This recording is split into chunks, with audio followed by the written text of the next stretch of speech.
Nós vamos abrir nossas Bíblias no Evangelho segundo Lucas, capítulo 15. Vamos ler os primeiros 2 versículos a princípio do Evangelho de Lucas, capítulo 15.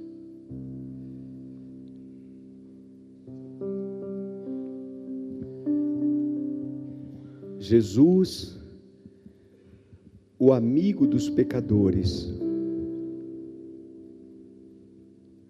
Ora, chegavam-se a ele todos os publicanos e pecadores para o ouvir. Na minha versão diz, aproximavam-se dele, aproximavam-se de Jesus, os publicanos, os pecadores, para o ouvir. E os fariseus e os escribas murmuravam, dizendo, este recebe pecadores e come com eles. O Senhor Jesus foi chamado amigo de pecadores, amigo dos pecadores. E ele não apenas foi chamado, mas ele provou ser amigo dos pecadores. Ele provou amar os pecadores. Pecadores são aqueles que cometem pecado. O pecado é o maior mal da humanidade. É o maior mal de nossas vidas, porque o pecado separa o homem de Deus. Foi o pecado que causou a morte do homem para Deus. De maneira que, enquanto o homem está no pecado, é como se ele não existisse para Deus. Isaías, capítulo 59, versículo 1 e 2, diz assim a palavra do Senhor: eis que a mão do Senhor não está encolhida, para que não possa salvar. Percebam que não é a mão de Deus que está encolhida, não é a mão de Deus que não quer abençoar, não quer salvar, nem surdo o seu ouvido para que não possa ouvir. Olhem, percebam isso, não são os ouvidos de Deus que estão surdos, para que ele não ouça. Mas o versículo seguinte diz, mas as vossas iniquidades fazem separação entre vós e o vosso Deus, e os vossos pecados esconderam o seu rosto de vós, de modo que não vos ouça.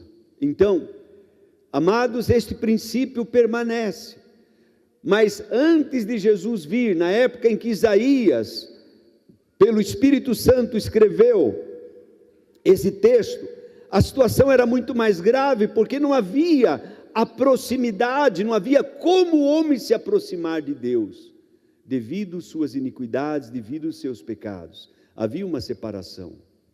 Davi, quando escreve pelo Espírito Santo o Salmo de número 15, aquele hino, aquele cântico tão lindo, no versículo 1, ele diz, Senhor, quem habitará na tua tenda?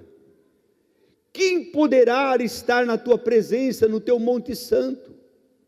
É um questionamento que Davi fazia, ele diz, como pode um homem estar?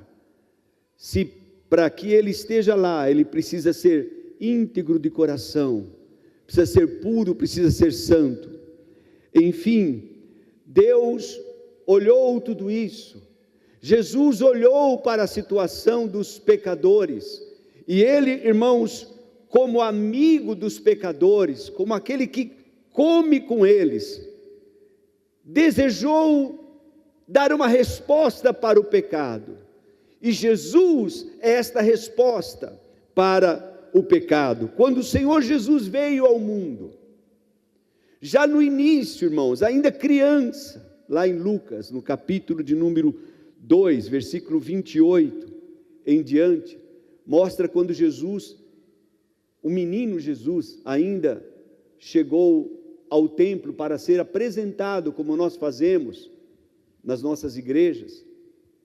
Simeão o tomou em seus braços e louvou a Deus e disse, preste atenção nas palavras, ele ainda era um bebê: agora, Senhor, despedes em paz o teu servo segundo tua palavra.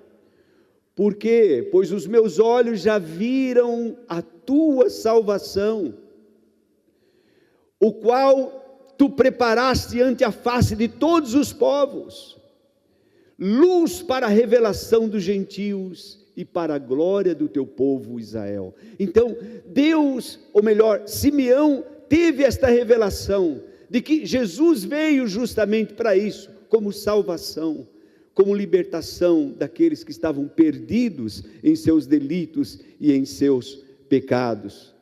Quando Jesus começa o seu ministério, já no início, João capítulo 1, versículo 29 diz que Jesus saindo, passando, João 1, 29, no dia seguinte viu João a Jesus, que vinha para ele, e disse, olha o que João disse: eis o Cordeiro de Deus, que tira o pecado do mundo. Então, Jesus veio como solução para o maior mal da humanidade, que ainda afeta todos nós hoje, o pecado, que nos separa de Deus, que nos impede de termos comunhão com Deus. Então, mais uma vez, Jesus veio e ele é identificado, irmãos, como aquele que tira o pecado do mundo. Já no auge do seu ministério, em Lucas capítulo 19, versículo 10, o próprio Senhor Jesus afirma a realidade da sua vinda para este mundo, e ele diz: porque o Filho do Homem veio buscar e salvar o que se havia perdido. Jesus veio com esse propósito de buscar, de salvar os perdidos. E quem é que estava perdido? Quem são esses perdidos que o Filho do Homem veio buscar? Amados, toda a humanidade se perdeu, toda a humanidade estava perdida, o mundo pecou, todo o mundo jaz no maligno, e todos pecaram, diz Romanos, e destituídos, separados estão da glória de Deus, todos são pecadores.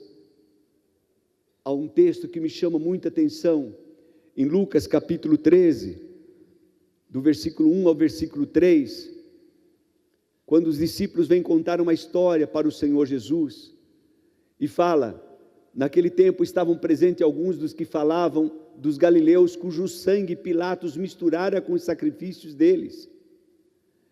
Respondeu-lhe Jesus: pensai vós, que estes foram maiores pecadores do que todos os galileus? Vocês estão pensando que é por causa disso que aconteceu, porque eles foram mais pecadores? Por terem padecido estas coisas? Olha o versículo seguinte: não, eu vos digo, eu vos afirmo, antes, se não vos arrependerdes, todos, digam todos, irmãos, todos é todos, todos de igual modo perecereis, todos vão perecer, todos perecerão por causa dos seus pecados. Então, eles não sofreram aquilo, não passaram aquele mal, porque eles eram mais pecadores. Mas Jesus afirma: todos igualmente perecereis. Diante desse quadro, mais uma vez entra Deus em cena, e Deus ama o mundo. João 3,16, porque Deus amou o mundo de tal maneira, com tamanha intensidade, que deu o seu Filho unigênito, para que todo aquele que nele crê não pereça. Aqueles que pereceriam, em Lucas 13, recebem agora um escape, uma saída, por causa do amor, por causa da graça do Senhor Jesus. Todo aquele que crê não perece, mas tem a vida eterna. Somente uma condição: crer no Senhor Jesus, acreditar em Jesus, se submeter a Ele, reconhecê-lo como Filho de Deus. E eu afirmo, à medida em que você o reconhece como Filho de Deus, você vai honrá-lo como ao Pai. João capítulo 5, versículo 22 e 23. Porque o Pai a ninguém julga, mas deu ao Filho todo o julgamento. Preste bem atenção nisso. Não é o Pai que nós vamos encarar, mas é o Filho. Porque o Pai entregou ao Filho todo o julgamento. Versículo 23. Porque para que, melhor dizendo, todos honrem ao Filho, assim como honram ao Pai. Quem não honra ao Filho, não honra ao Pai que o enviou. Então, eu percebo, irmãos, que a nossa salvação depende também disso, de termos esta revelação, de que Jesus deve ser honrado da mesma forma, com a mesma intensidade que honramos ao Pai. Olhamos nessa cena de Lucas capítulo 15, o versículo de número 2, dois tipos de pessoas que ainda existem nos dias de hoje. Os fariseus, na época do Senhor Jesus, uma religião separada, muito santa, muito pura. Eles se julgavam os tais, que eram os intérpretes da lei, os doutores da lei. Irmãos, o problema não está em ser muito santo, muito puro, muito separado, não. E o problema também não está em você ser intérprete da lei, conhecer a palavra e se dedicar a ela. Na verdade, todos nós precisamos disso. O problema dos fariseus e dos escribas era a hipocrisia. E Jesus o tempo todo fala sobre isso. Vocês, fariseus hipócritas, uma vez Jesus foi convidado para almoçar ou jantar na casa de um fariseu, e ele chegou e já foi sentando na mesa. O fariseu observou aquilo e falou: será que ele não vai se lavar antes para comer? E parece-me até que Jesus fez isso com essa intenção de mostrar para eles algo, de dar uma lição para eles. E Jesus então diz: vocês fariseus, vocês lavam o exterior do copo, vocês se mostram tão bonito por fora, mas por dentro há tanta sujeira, há tanta rapina, tanta coisa errada.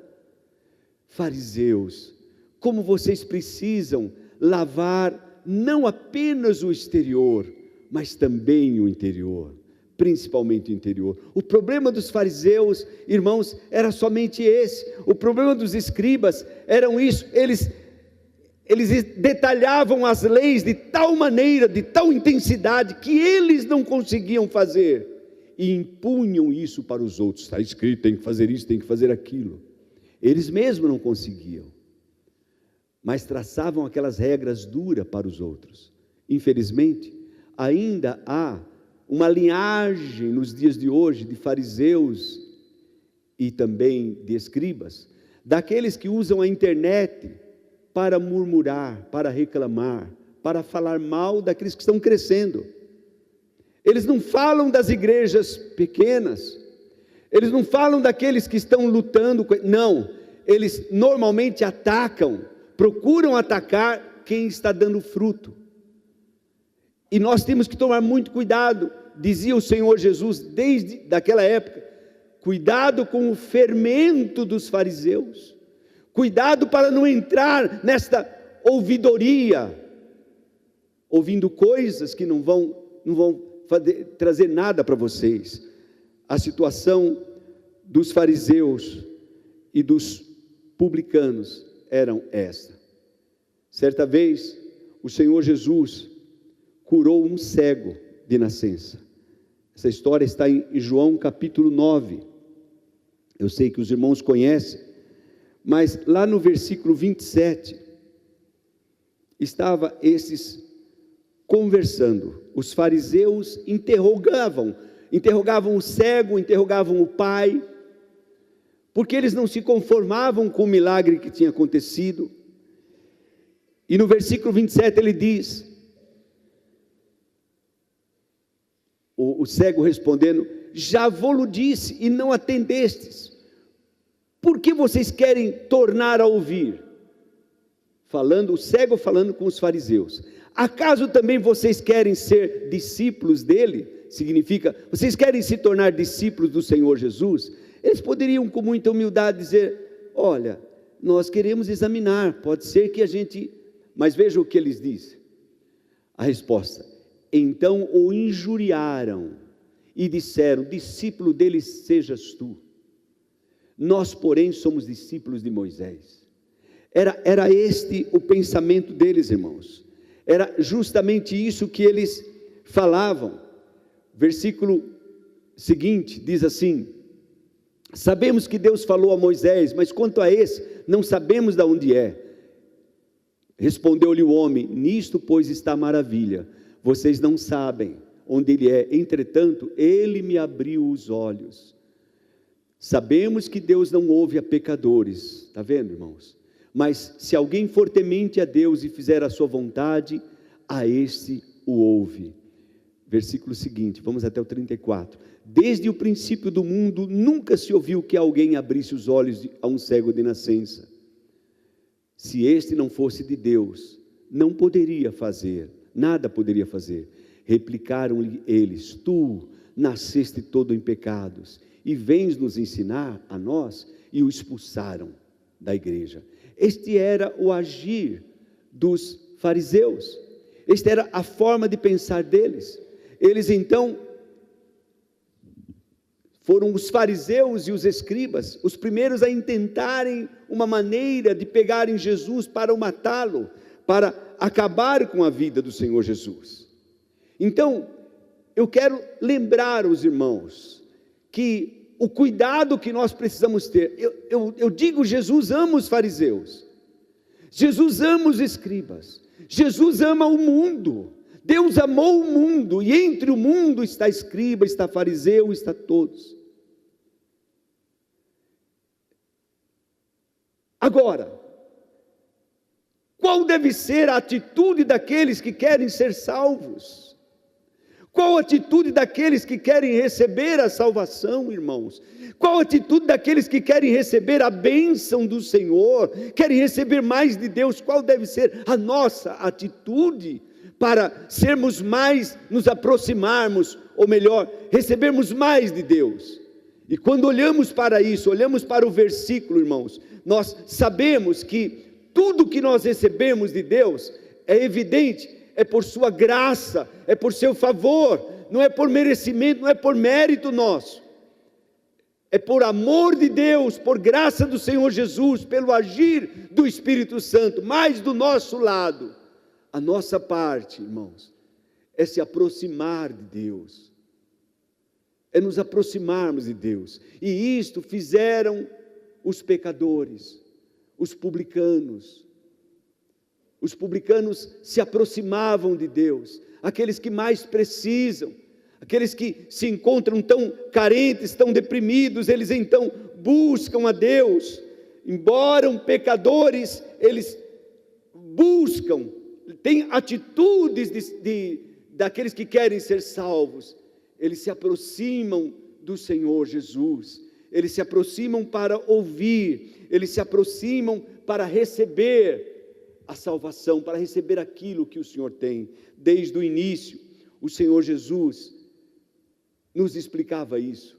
Ele mesmo disse: vinde a mim, todos que estão cansados, sobrecarregados, eu vos darei alívio. Venham, se aproximem de mim. Então, irmãos, não é ser contra os fariseus, não é ser contra os publicanos, os escribas, mas entendam, foram justamente aqueles que mais pecaram, aqueles que eram rejeitados, estavam marginalizados, aqueles que se aproximaram, aqueles que vieram para o Senhor, aqueles que se achegaram a Ele para receber da sua graça, se aproximaram para o ouvir, se aproximaram para receber, e desses, então, o Senhor Jesus se revela, se manifesta a eles, e eles recebem da graça do Senhor Jesus, eles recebem da graça. A religião, a prática do farisaísmo, irmãos, às vezes nos impede de receber mais de Deus. Por quê? Porque nós nos julgamos os tais. Bom, eu sou pastor, eu sou músico, então eu sou, é um problema sério, irmãos. Eu sou fariseu, eu sou da melhor religião, eu sou isso. E esta prática, às vezes, faz com que nós pensemos que Deus não vê o nosso coração. Faz com que nós pensemos que Deus só vê a minha aparência, mas não olha para o interior. E é do engano, porque Deus olha para dentro de nós em primeiro lugar. Deus olha para o meu coração. E eu preciso, a cada dia, ter essa sede de me aproximar de Deus, de buscá-lo, de desejá-lo, de querer mais da sua bênção, mais da sua salvação. A atitude daqueles que recebem ao Senhor é uma atitude de fé, de crença. Eles creem em Deus. Deus amou o mundo de tal maneira que deu o seu Filho unigênito, para que todos os que creem, irmãos, aqueles que creem, aqueles que reconhecem a Jesus, aqueles que honram a Jesus, tenham vida eterna, receba da salvação. Ele amou, Ele deu. A minha parte, a tua parte, preste bem atenção, é tão pouco. É simplesmente crer, nos aproximar de Jesus, beber daquilo que Ele tem para nós, receber da sua bênção, receber da sua salvação. Recebam hoje desta bênção do Senhor. Atitude de um pecador, atitude daqueles que recebem a Jesus, provocam alegria nos céus, provoca alegria para Deus. Vocês lembram? Foi essa atitude desses pecadores e a murmuração dos escribas e fariseus que motivou o Senhor Jesus a contar 3 parábolas das mais lindas. A parábola da ovelha perdida, a parábola da dracma perdida e a parábola do filho perdido. 3 parábolas, e nas 3 terminam com alegria. Termina com a alegria daquele que achou a ovelha perdida e coloca no seu ombro e traz com alegria para casa. A alegria daquela mulher que achou a sua dracma e convida as vizinhas para se alegrarem. A alegria daquele pai que viu o seu filho voltar e põe um anel no seu dedo e faz uma festa, manda fazer um churrasco com o melhor boi, com o melhor novilho, porque eles querem se alegrar. E até hoje, a alegria nos céus com um pecador que se arrepende. Então, irmãos, nós precisamos sempre provocar esta alegria pelo nosso arrependimento, pela nossa condição de desejar, de querer sempre estar aos pés do nosso Senhor Jesus. Amém, amados? atitudes dos que recebem a salvação? Qual é a atitude daqueles que tiveram um encontro com o Senhor? Qual a atitude daqueles, irmãos, que experimentaram a graça de Deus? Qual deve ser a atitude minha e tua? Preste atenção nisso. Uma mulher pecadora.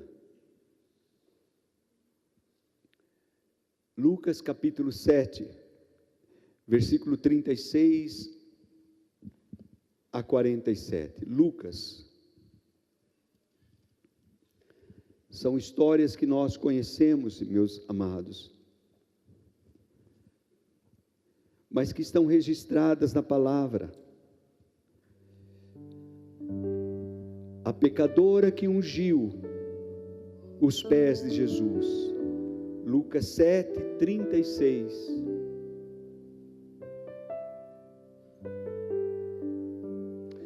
Vocês sabem da história. Jesus foi convidado para comer mais uma vez na casa de um outro fariseu. E ele chega, irmãos, e se reinclina à mesa. A maneira que os judeus se sentavam, a mesa era baixinha, e os judeus então se sentavam no chão, com os pés para trás, e ficavam prostrados assim na mesa. E diz a palavra que uma mulher, versículo seguinte, uma mulher pecadora que havia na cidade, quando soube que ele estava à mesa na casa do fariseu, então, o que motivou aquela mulher, irmãos, a ir até Jesus? Imagine, irmãos, que ela teve aquele encontro com o Senhor, e certamente Jesus a perdoou. Jesus deu a ela a oportunidade que ninguém daria, tirou os seus pecados. Aquele que veio para tirar os pecados do mundo, tirou os pecados desta mulher pecadora. Ela ainda era chamada pelos homens de mulher pecadora, mas para Deus, já não mais pecadora. Era aquele cordeirinho carregado nos ombros, e estava diante do Senhor. E ela, quando soube que Jesus estava à casa de um fariseu, ela não se importou com nada, ela não se importou com ninguém, irmãos. Ela foi até lá, levando o seu melhor, dando o seu melhor para ele.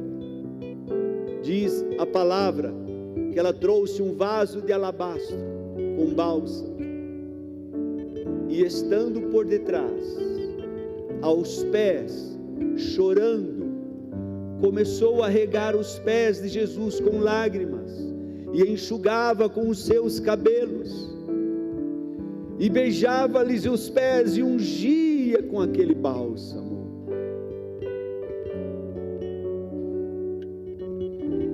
Que coisa mais preciosa, que adoração que aquela mulher estava dando. E eu imagino, irmãos, que esse deve ser o nosso prazer, essa é a atitude daqueles que foram salvos, que recebem a salvação, de estar aos pés do Senhor, de estarem se derramando diante dele. Às vezes nos sentimos tão pequenos, tão impotentes diante da morte,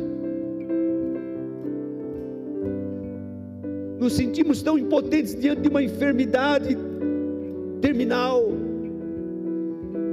Mas, irmãos, quando olhamos para o nosso Salvador e sabemos que Ele nos veio resgatar-nos da vida, porque Ele venceu a morte, com a sua morte, Ele conquistou-nos. Então, irmãos, nosso desejo é de nos derramar, é de nos colocar diante dEle, como esta mulher, chorando, beijava-lhe os pés, ungia-os com bálsamo. Versículo seguinte diz: mas ao ver isto, o fariseu que o convidava, falava consigo: se este homem fosse profeta. Isso é o maior problema, irmãos. A maior pregação que você faz é aquela que você fala para você mesmo. Veja bem o que é que você pensa, veja bem o que é que você fala para você. O fariseu pensava que estava falando só consigo mesmo, mas Jesus conhecia os pensamentos. Se este homem fosse profeta, saberia de quem é e de que qualidade é esta mulher que toca, pois é uma pecadora, esta mulher que está tocando nele. O Senhor Jesus, versículo seguinte, pode passar. Jesus, vendo isso, disse: Simão, eu tenho uma coisa para te dizer. Respondeu ele: dize-a, mestre. Um certo credor tinha 2 devedores. Um lhe devia 500 denários e outro 50. Preste bem atenção. Não tendo eles com que pagar, porque ninguém pode pagar os seus pecados. Nós não temos com que pagar. Perdoou a ambos. O credor perdoou a todos. Perdoou o fariseu, o escriba e também o pecador, a pecadora.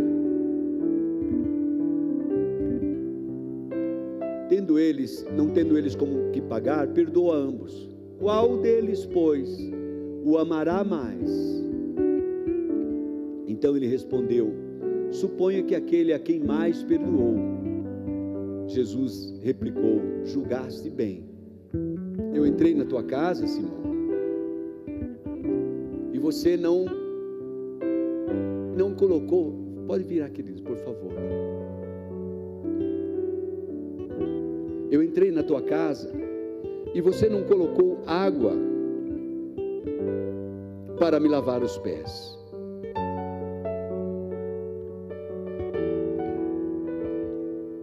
Eu queria que passasse mais um versículo.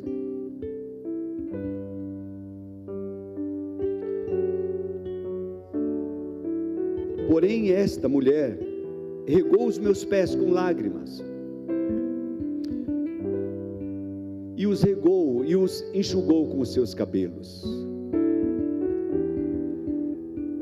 Você não me deu ósculo, não me beijou quando eu entrei. Era um costume saudar uns aos outros com beijo, e você não fez isso, Simão. Entretanto, desde que eu entrei, esta mulher não cessa de me beijar os pés. Você não me ungiu a cabeça com óleo, Simão, mas esta mulher ungiu os meus pés com bálsamo. Por isso eu te digo: perdoados-lhes são os seus muitos pecados, porque ela muito amou. Mas aquele a quem pouco se perdoa, pouco ama. Equivale dizer, aquele que pensa que já não precisa tanto de perdão, que a sua vida é quase perfeita, pouco ama. Talvez você não precise se lançar aos pés do Senhor, você não precise derramar o seu bálsamo. Você diz: não, isso aí é para esse povo mais simples, que não entende. Esse é para aqueles que talvez não sabem o que estão fazendo. Mas eu quero te dizer,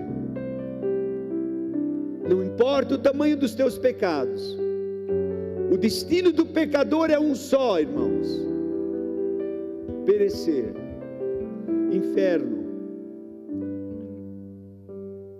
E você e eu precisamos de Jesus como aquela mulher. Todos nós necessitamos de um Salvador. E se você encontrou a Jesus, se Ele te encontrou, melhor dizendo, então derrame-se diante dEle, expresse a alegria da tua salvação. Aqueles que recebem a salvação demonstram esta alegria, demonstram, irmãos, este favor que Deus tem nos dado.